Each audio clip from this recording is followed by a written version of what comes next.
today's our lecture is on the basic theories and the leadership styles that have been given and how they are implemented in the organization and how the managers are able to practice those leadership styles and managerial theories.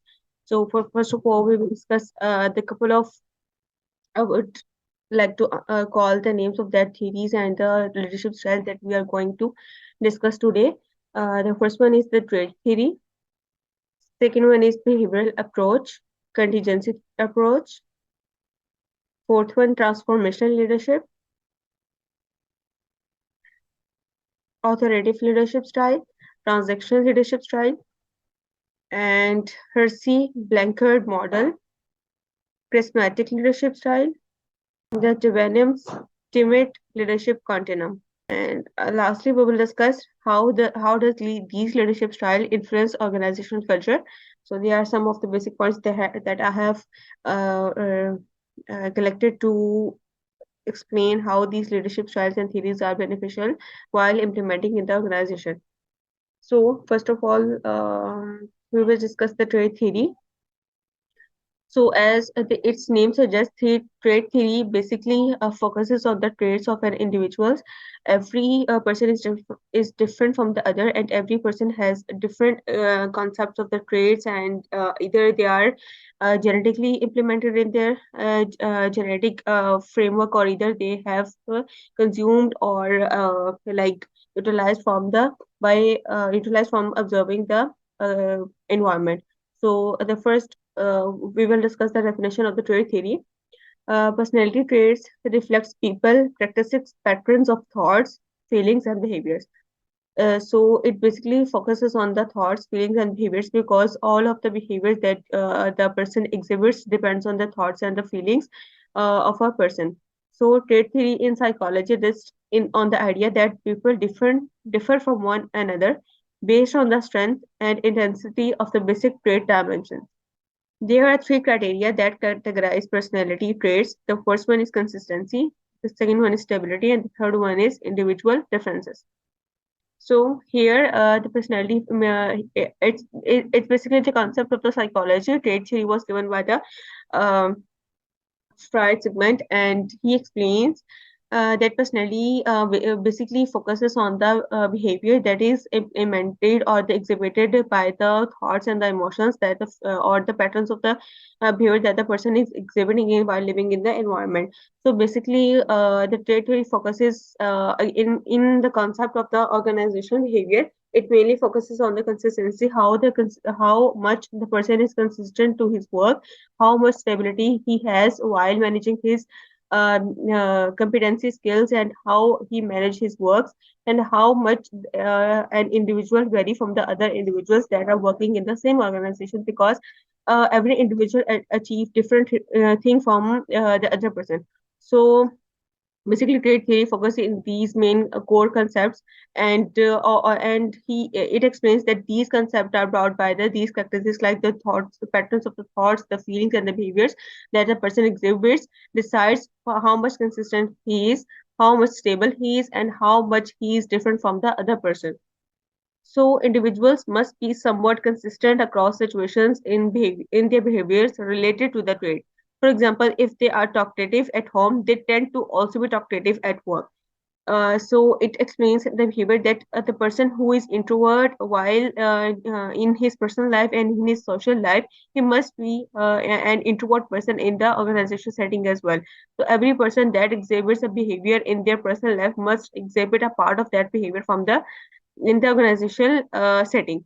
However, there also exists a difference between the two individuals. For example, if a person is introvert in the home, or however, if he is extrovert in the home, but however, when he meets new people, he exhibit the like introvert behavior. So typically, these differences exist between every individual, and it's natural that. However, sometimes a person is if you can see a extrovert person, he must be introvert on some points while either in a new setting or either while meeting a new people. So there are basic differences in the individuals, and the traits and characteristics remains the same whenever they go, either in their personal life or either in their organizational setting. So a trait must also be somewhat stable over time as demonstrated behaviors related to the trait. So the trait theory explains that every trait resides in a person for a long period of time until unless it is changed by either by some incident or by something like the person is not expecting to experience. So despite those incidents, the trait resides in the person for a long period of time. For example, at the age of 30, if someone is talkative, they will also tend to be talkative at age of 40.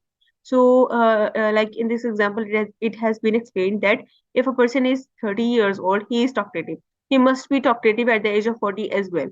Or if he will achieve the age of the 60, if he will be 60 years old, he must not be that talkative as he was before, because however, if he has experienced any physical changes, or if he has experienced any social changes or something, if bad happened to him, the person who is talkative at one time is no more talkative at the other time, because he had some bad experience in his life. And all these circumstances and situations vary, but apart from all these, the trait theory suggests that every person has the traits, and these traits are exhibited by the individuals over the long period of time. So basically, this is the trait theory that explains the behavior of the persons while they are working in the organizations.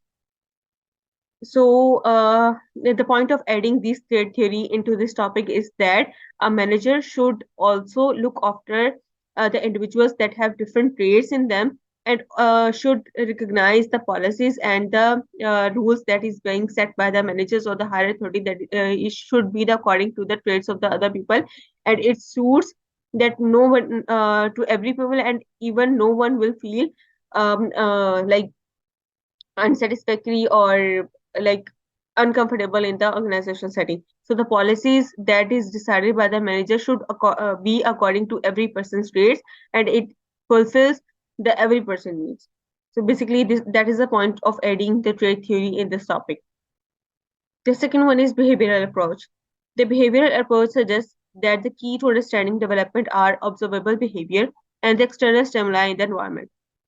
External stimuli here means every stimuli or every the pushing point that you give to the individual, and the behavior he demonstrates in response to that stimuli defines the behavioral approach.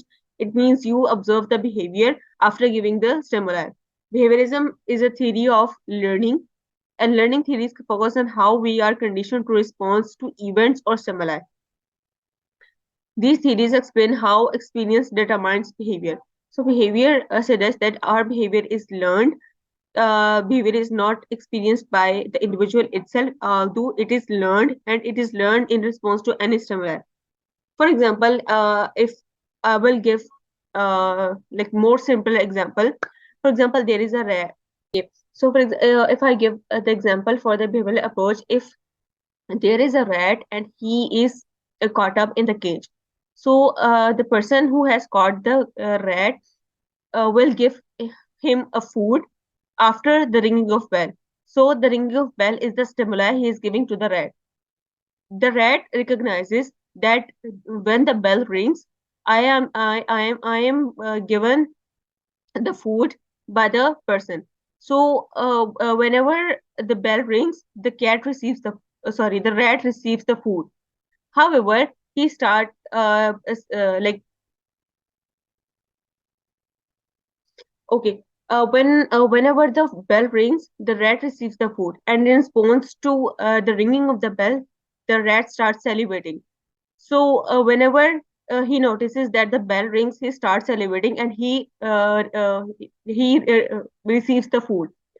So his behavior of salivating got conditioned, and he learned by observation that I have to exhibit this behavior so that I will be given the food. However, after his behavior is conditioned, after some of the days, the man didn't give him the food, and just he rang the bell. And as soon as he rang the bell, the rat starts salivating because his behavior was conditioned before. He recognized, he made his pattern of thoughts that whenever the bell rings, I will be given the food. So this is how the behavioral approach works. That behavior is learned, or the and only those behaviors are learned that are like rewarding at some point, or that seems to be successful in the coming future. So people like only observe those behaviors that are beneficial to them, and they think that they this behavior could define something rewarding for him. So these the basically behavioral approach. So in terms of the health organization, behavioral approach suggests that the behaviors that focuses on the events, or or the things that need to be justified, is that needs to be learned, that like if I explain, like in the health setting management, only those behaviors are learned that are rewarding at some point.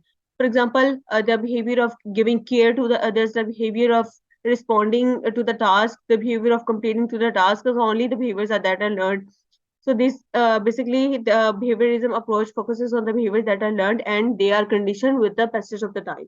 Either we are giving the external stimuli to them. The third one was contingency approach. The contingency approach to management, also known as the situation approach, holds that there is no single textbook rule for the best way to manage an organization. In each company's case, the best approach will be the contingent upon the company's internal and external needs. Leaders who use the contingency approach are flexible when choosing strategies and adapting to new demands. So this approach suggests that nothing is pre-decided. You decide with the passage of the time, or after experiencing some of the situations or the circumstances, you made new policies and new rules for the organization. So this theory basically is flexible, and it focuses that the manager should decide and take the decision after confronting some of the experiences, and make a new rules to cope that difficulty, right? So contingency approach in the healthcare setting, it mainly focuses on what is the best approach to run the organization, what is the best approach to give the care to the individuals. So contingency approach is flexible, and nothing is pre-decided, as the manager is responsible to take every decision and to adapt new demands and to respond to the situation that are sometimes alarming. So it totally depends on the external and internal needs of the organization. The next one is transformation leadership style.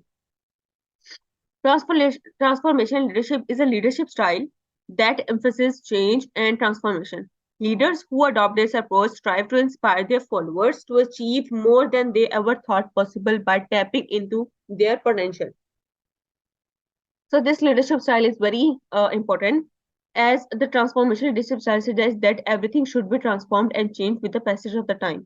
The policies and the rules that have you decided at very initial or at the start of your company's progress, you need to change them with the passage of the time to meet the upcoming needs of the organization, because the needs changes with the passage of time. So your policies should also be updated according to that needs. So the transformation basically focuses on the change that should be like brought into the organization after confronting some of the circumstances, or after observing different scenarios. So this type of leadership can be highly effective in organization looking to make significant changes for transformation. For example, there are two main domains of the focus in this leadership style. The first one is the focus on the future, and the second one is the focus on change. So the focus of future means that transformation leaders always look ahead and think about what needs to be done to achieve the organization goals. They inspire their followers to do the same.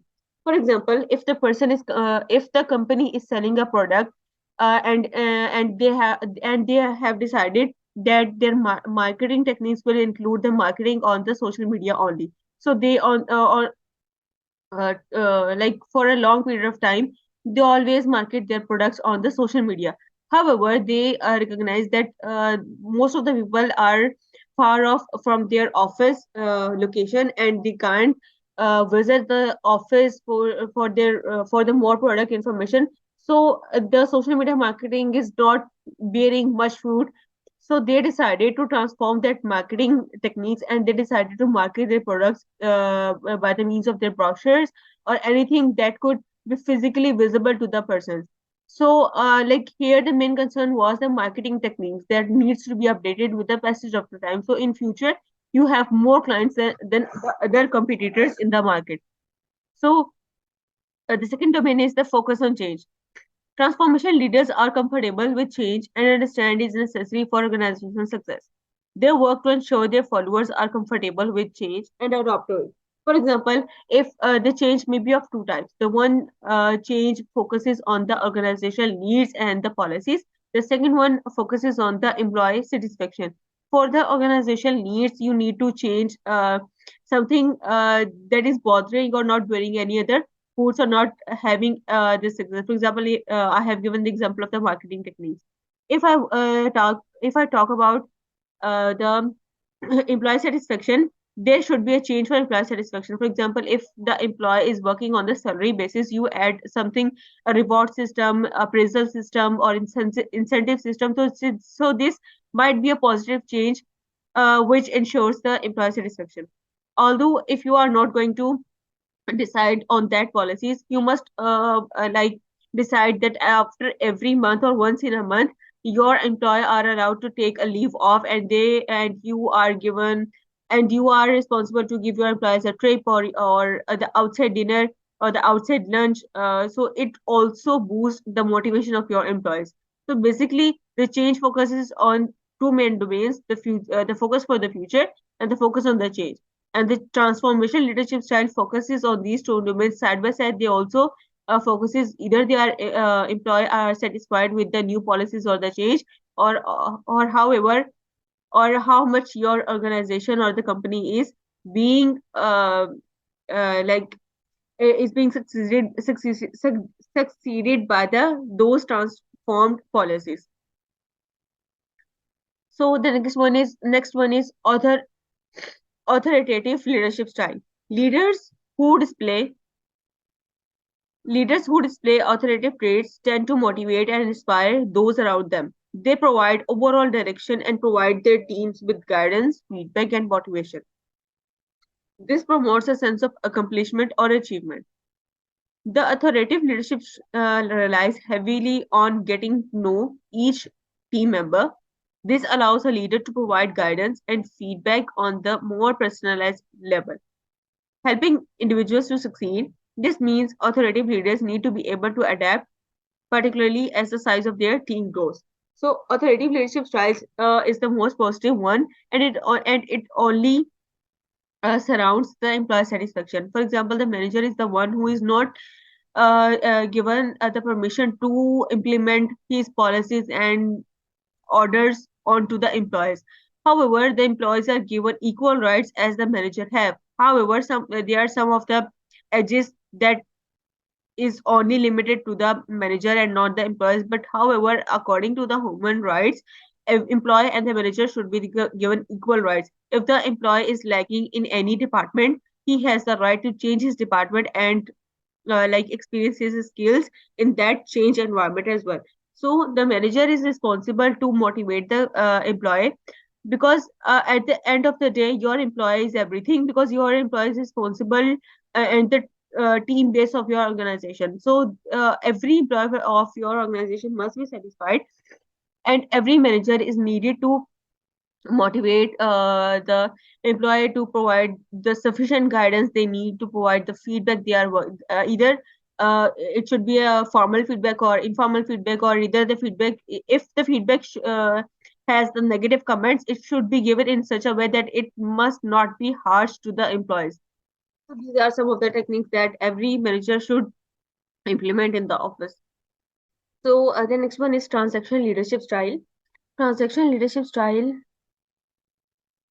often referred to as managerial leadership style, is a leadership style that relies on rewards and punishment. This leadership style clearly emphasizes structure, assuming individuals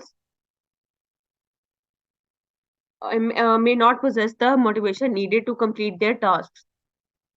With this rewards based system, a leader sets a clear team goals or tasks. Leader also clarify their teams will be rewarded for their work. Rewards can take many formats, but typically involve financial recompenses such as pay or a bonus. So, transactional leadership style is basically focuses on the punishment and the reward system.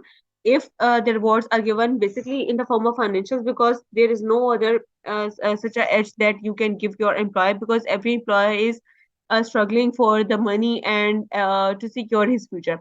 So, the best form of the feedback or the reward you can give is the financial form of reward. So the second thing is the punishment is also there side by side with the rewards. If you do something unusual, you must be punished for that, or even you are like you will lose your job in case of punishment. So transaction leadership style basically focuses on the punishment and the reward system, and these type of companies who work on this leadership style has the motto that if we will succeed by having a better growth for our company, you will also succeed side by side. How much we will earn at the end of the day, you will also be able to have some of the share in that earning as well. So basically, these companies focuses on the transaction leadership style, and mostly the corporate sectors are mainly have the main focus on this transaction leadership style. The next one is what is Hersey-Blanchard model? The Hersey-Blanchard model suggests no single leadership style is better than the other.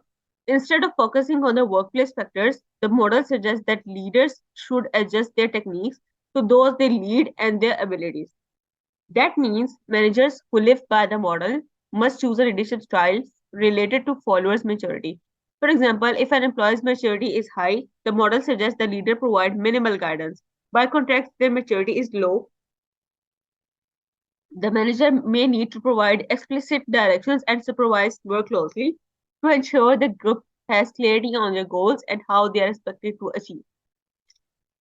So basically, Hersey-Blanchard model, in other words, focuses on the competencies and the skills of every person. If the person has a high IQ level and he catches up everything quickly, the manager should recognize that this person needs minimal guidance. However, as compared to those who require more time to learn a thing and more time to understand a basic problem, they should be given the main focus, and the other team should be guided who is high in IQ should be guided minimal, and they all will bear food on their own. However, you need to be strict on those who are not able to understand, who are not motivated, who are not doing the work properly.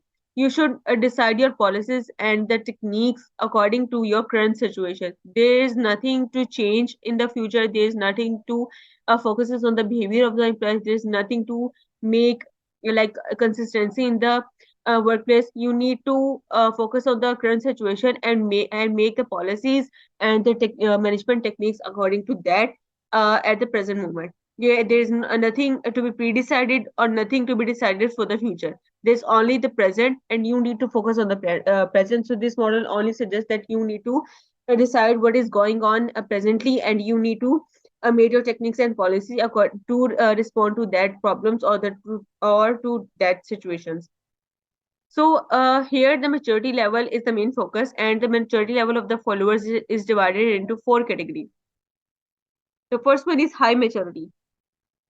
Highly capable and confident individuals who are experienced and work well independently. Moderate high maturity. Employees who are capable but lack enough confidence to take on the responsibility of the work. The third one is moderate low maturity. Employees with confidence to complete the task but not the willingness. Willingness here emphasizes on the demotivation or the unhurted things that he or she feels that like the most saddened person or the most demotivated or the low pitched person falls under this category. The last one is low maturity. Employees who are not skilled enough to do a task but are very enthusiastic. So here, our main focus is the high maturity who needs the minimal guidance, The next one is mature, moderate, high maturity. The employee who lack confidence but are responsible to complete a task. And the last one, low maturity. So, in my point of view, in these four type of categories, I must be with the low maturity, because everything you need to do comes from your inside expectation, that if you are enthusiastic, if you are motivated, if you are agree that you can do a complete task, then you can do every hard work, every struggle to make yourself visible. So in your point of view, Abira, with which point you will have your more support? Like, for example, if you will go with the high maturity, moderate high maturity, moderate low maturity, or the low maturity. Give me a suggestion. Okay, explain why you go with the high maturity. Abira, you can speak. No issues. It will be more easy to understand. Okay, no problem. Explain. Like they are comparatively more confident. Like from the low maturity. Okay, but in my like in my point of view, there is a thing that who are experienced, so this can be a factor. A person who is motivated, however, they have the confidence.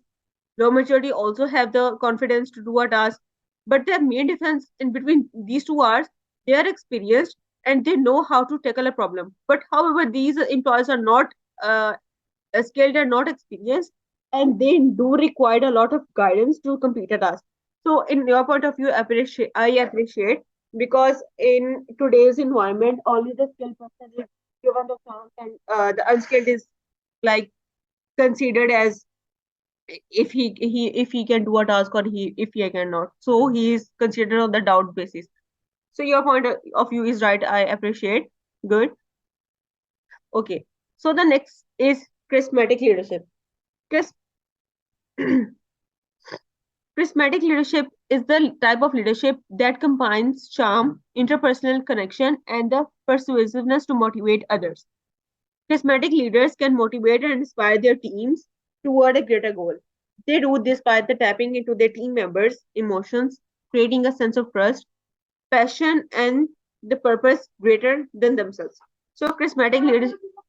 Oh, okay, I will understand. So the charismatic leaders are those that motivate their clients or their co-partners that they should achieve a greater goal in the future. So for achieving the greater goal, they must be enthusiastic, they must be motivated, and they must do all the completed task on the decided time. So they are always on the way to motivate others. Like for the best practice for a manager is also should be a motivating one, not that is teaching a person or that is tickling a person like they are not able to do a task and giving the negative feedback all the time. So charismatic leaders mainly focuses on the leaders that motivate their fellow employees to achieve something good in the future. So charismatic leadership differentiates from other leadership styles like laissez-faire or autocratic by focusing more on the interpersonal relationship and how the leader interacts with the people whom they lead. So here the leader also makes the interpersonal bonds with their fellow colleagues. They are sympathetic in their case, they are empathetic in their case, they tend to help out on every cost for their employees. So charismatic leaders are those leaders that are like a sister or the brother by mouths. They do everything to make their fellow employee comfortable with the organization, working on the changing policies. They always are on the way to motivate them. They can do everything either hook or by crook. So many leaders are in some sense charismatic. People want to follow the leader as a person in one way or the other, not just for the business goal they represent. So charismatic leadership mainly focuses that every person is an individual, not as an employee all the time. So you can meet the human rights of the employees, and you should treat them as a human, not as an employee all the time. The next one is Janabam's climate leadership continuum. Here it focuses that where managers' approach lies on the continuum, running from the manager exerting rigid authority at one extreme through the team to having full freedom to act at the other.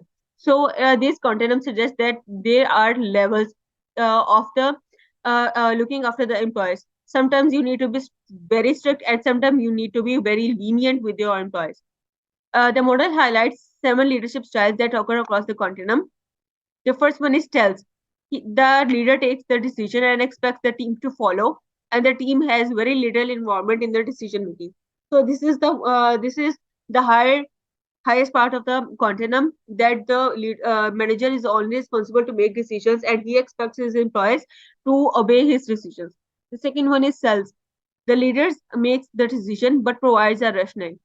Team buy isn't important, although the decision won't be changed. The team is allowed to ask questions and feel if its needs are being considered.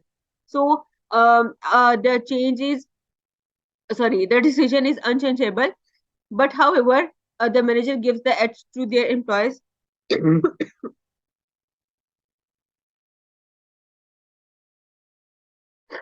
So the leader gives the edge to their employees that they can ask the question about the decision. However, the decision won't be changed. The third one is suggest. The leader outlines the decision, including a rationale, and asks if there is any questions. While the decision is already made, this style helps the team understand why, so team members don't feel so much that decision is forced on them. However, the decision is taken, but it is conveyed in a way that every person feels that the manager is suggesting something good to us, not implementing his decision upon us. So basically, it is the only thing matters in suggestion is basically the way of communicating your decision. Then the next one is consults. The leader proposes a decision and then invites input and discussion to ensure that decision is the right one. So here, the leader makes communication with their employees that if the decision they had taken is right or not.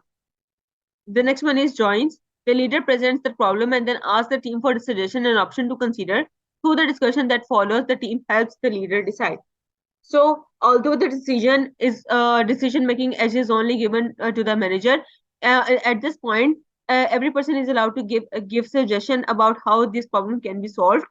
And after having the feedback from different people, the manager will decide with what we will go to. The next one is delegates. The leader outlines the problem, provides decision parameters, and allows the team to find solution and make a final decision. The leader remains accountable for the outcome, and he controls risk by setting limits and defining criteria that the final decision must meet. So here the leader outlines the problem and provides the decision parameters that if the decision can be taken in this way, or either the decision can be taken in this way.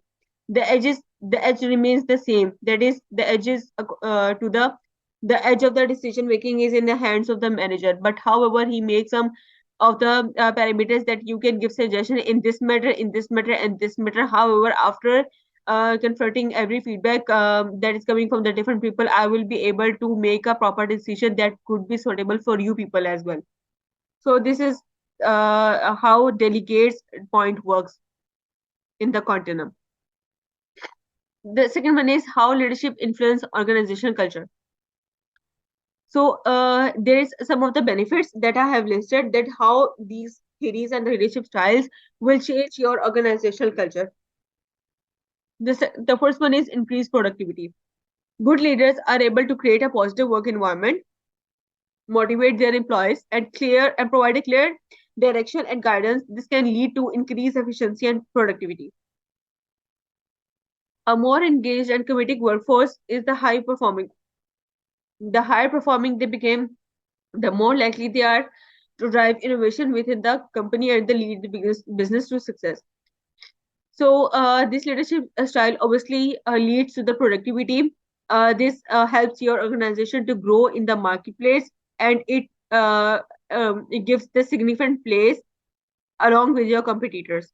The second one is improved decision making.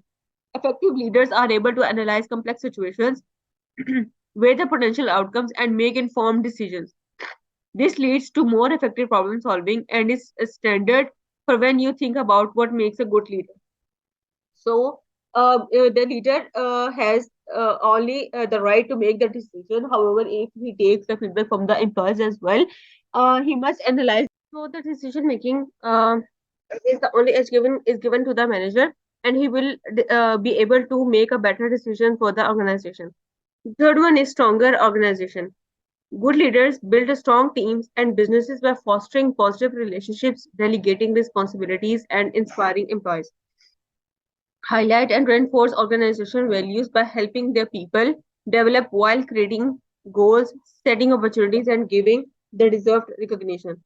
So, these leadership styles or the theories help to make the stronger organization, because each and every aspect is being explained in these theories, and how to tackle a problem and how to make new policies, and to convey them to the employees are also explained. So these theories and the leadership styles help a manager to build a good and stronger organizations. The creativity management style can either inhibit or expand a worker's creativity. Workers are who have a history of the developing creative ideas upon which they can do follow through me better than managers who encourage practical task completion. So the creativity means either the creativity is increased, or either the creativity is decreased, because if you will ditch or the make your employee uncomfortable, it will hinder the way of the creativity. Or if you make your employee satisfied, they will be more creative in the workplace. So the better employee engagement is that the every employee, if the employee is satisfied, he must feel the responsibility to complete all the tasks, and will be very faithful with the company, and will give his best to make the your company work better than the other competitors, and may pave the way of success in the future. The second one is motivation. Obviously, motivation is the main important thing that every employee should be given, and so the motivated employee will bear a good results in the future. As explained, that motivation is something that boosts the confidence of every employee. The second one is efficiency. Efficiency must be exhibited by the both managers and by both the employees, because efficiency is something, if it is exhibited by the both the parties, it will bear good fruits in the future. The next one is job satisfaction. Job satisfaction is what the person feels while working in the workplace. If he is satisfied with his jobs, and will uh, like who a person who are satisfied with their jobs work harder and miss fewer days at work. Making job satisfaction is the key goal in any workplace. Okay, Abhira, our lecture is also finished. So these are some of the basic points that might be helpful in like implementing these leadership styles and the theories in the organization. So do you have any question in the for the lecture? So we will. Allah Hafiz.